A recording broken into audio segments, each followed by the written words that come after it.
So today I'm going to show you how to make the best croutons at home, and it's really super simple. And you would wonder why you've been buying croutons at the store if that's your usual thing to do.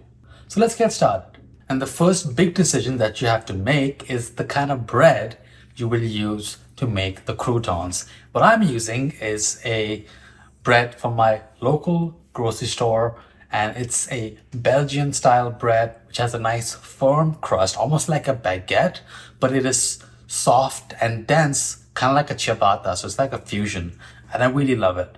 So I'm gonna grab that bread and essentially slice that and cube it into roughly an inch, maybe a 3/4 of an inch sized croutons. You can of course change that, but if you do that, just keep an eye on the cook time, because you're going to reduce the cook time the smaller you go.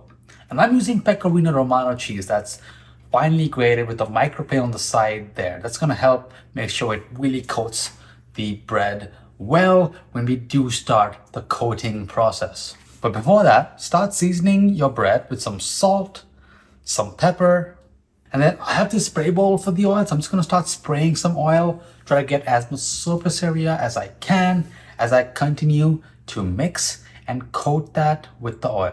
Once that's coated well, transfer that to a baking sheet with a parchment paper and then add all that cheese. Now instead of pecorino romano, you can also use a combination of other cheeses. I would pick a hard cheese like Parmesan, Grana Padano, or just make it without the cheese. That's going to be tasty as well. And technically, you can also completely switch out the olive oil and use butter instead. And in case you're one of the people who are for some reason following a low FODMAP diet, well, I actually have a great recipe for a low FODMAP garlic oil.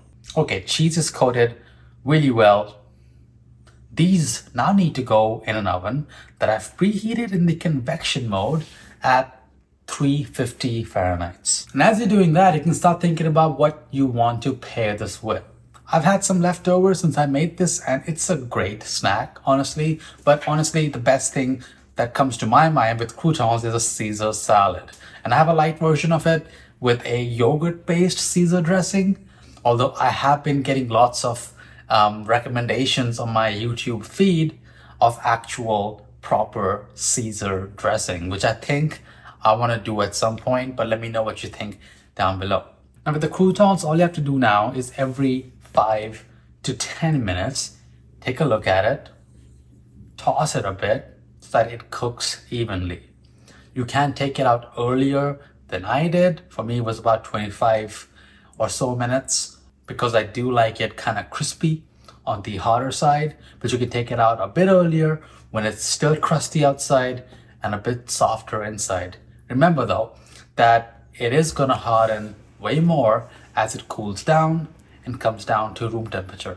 This here looks perfect for me, and it's truly delicious. Now I'm serving this with some Caesar salad, and here's just some romaine lettuce, the Caesar dressing based off yogurt that I talked to you about earlier. Just give it a quick mix. I'm gonna serve it with some bacon, and then top it off with those awesome, crispy, golden, cheesy croutons. Of course, there are other ideas on how to have croutons, and I'm gonna list some of that in the link down below. But let me know what all you associate croutons with besides the obvious option, which is a Caesar salad. I'll see you all on the next one.